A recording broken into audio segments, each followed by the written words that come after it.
Our next speaker is Mrs. Rose, and you've requested a 5-minute limit. Thank you. Could I first ask if there are spare chairs? Because I can see some people who need some, but so if people want There's some spare seats over in on the left-hand side. Thank you.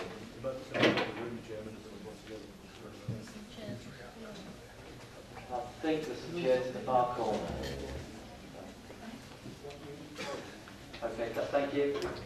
Mrs. Rose, the floor is yours. I am speaking on behalf of the Warwick Road Maintenance Association, which was established in 1921 to maintain the fabric of the road and its amenities. Our particular interest is that those who are local will know the main entrance to the Hearts and Essex School for Girls is from Warwick Road. And I've taken the views of the residents. They include past, present and future parents. They include teachers, a wide range of people, and they have children at both the boys' high and the girls' school. And we had an extraordinary general meeting where those at the meeting supported unanimously the points I'm going to make to you tonight. But first of all, can I say there's a factual error in the officer's report. It refers to Warwick Road as an unadopted highway. It is not a highway, it's a private road, privately owned, and we maintain it. Highway rights, which are the right for the general public, including vehicles, to pass and repass on the road, have never been established. We've actually taken a leading QC's opinion on this, at some cost to ourselves, and he supports this view without any doubt. We've let the council have this, we've let Hearts Highway have this. In fact, Hearts Highways are now proposing to encourage developers to trespass on private land and to impose highway rights. Now, turning to the merits of the application, on road safety grounds, Warwick Road is a major pedestrian thoroughfare for students. Birchwood, Hearts and Essex, even some Hockrell students, people using the hospital site, and the construction and development of a large housing estate on the existing school site would have serious implications for this safe pedestrian route. And Warwick Road is also the nearest free car park to the station, and regularly used and increasingly used. So I think any major development would also seriously affect parking on Warwick Road. On a more general point, parents, for many reasons, cultural, social, personal, want to send their daughters to an all-girls school. And I won't repeat it, but we all know that girls do well in a girls' school and boys do better in a mixed school. Warwick Road School, the Hearts and Essex School for Girls, provides, I think, a uniquely safe and protected environment that allows girls to travel to school using the station, the bus station, feet, bikes, their parents' cars. And the relocated school would have none of these features, apart from cars. A joint campus, such as the one we're looking at in Whittington Way, with at least 3,000 students, plus staff and ancillary services, would be like a university on the edge of town. And it wouldn't provide the same kind of environment for the students that their parents would wish for. And we would miss the school greatly, and I think so would its local community. Now again, turning to the residential angle, 125 houses is a village. It's a small village dumped on this site, which has never been zoned for housing. And this is contrary to policy ENV1 in the local plan. And we know that it won't be more than 125, always has been all around the town. Now, the officers recommend refusal of the application because of a loss of a community facility not replaced elsewhere in the town, insufficient financial provision for infrastructure improvements or affordable housing, and inadequate information about plans for those parts of the school, of the Hearts and Essex School, which should be treated as a heritage asset.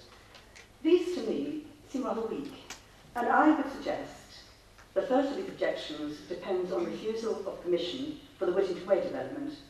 We think the application for Warwick Road should be dismissed in its own right, regardless of your decision on Whittington Way. And I think we also like to add to your reasons for refusal the following. There's no legal right of access from Warwick Road to the site for construction traffic or for possible future residents' vehicles. The aggravation of parking problems in Warwick Road, road safety risks to a road which is used as a major pedestrian route to the station and town centre, Excessive development of the site and loss of open space, out of keeping with its surroundings, with local plan policy EMB1 and with recent government decisions to abolish minimum housing densities and garden grabbing. Thank you very much.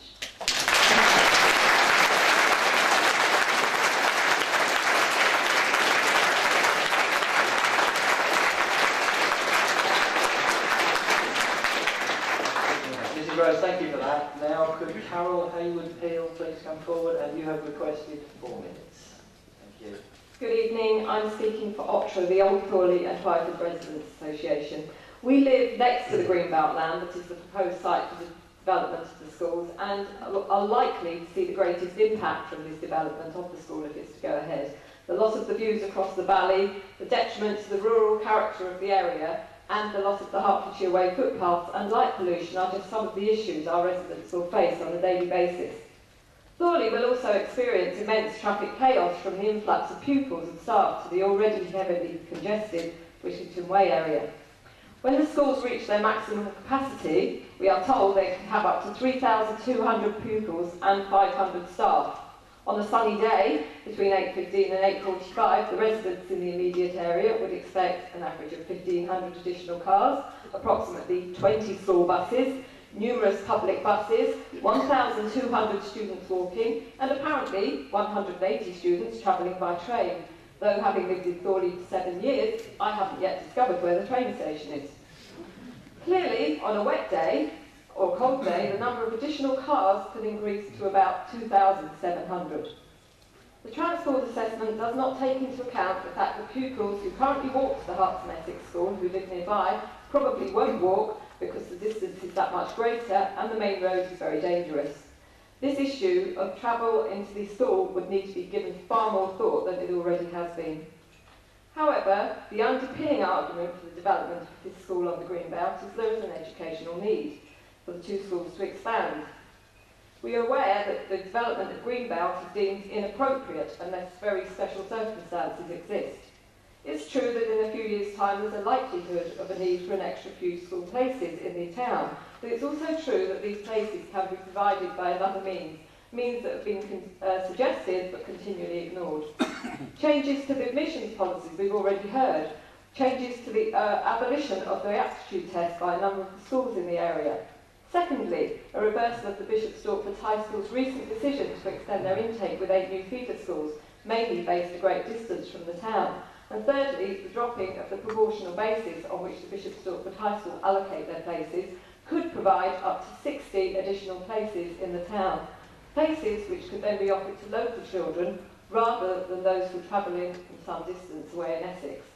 In addition, other local schools, namely Leventhorpe, St Mary's and Birchwood, have offered to expand. In the case of Leventhorpe, they have proposed changes to their admissions policy, which would provide at least an additional 40 places for pupils from local schools in Bishop Stortford. Finally, we must give consideration to the Haven Road site, as it's now been established that there may not be a need for an 8FE school. Having spoken to numerous people in and around the town when collecting petition signatures, including head teachers and governors, it's clear that the proposal to relocate these 2 schools to one site is considered by the majority of people to be completely wrong for education. It's clear that the proposal to put 2 schools on one site which have free rein over their admissions policies is not in the best interest of all children and will not necessarily provide any places which may be required. And it's also clear that this development will destroy the inherent beauty and nature of this part of the town. The residents of Thorley do not believe that the very special circumstances exist.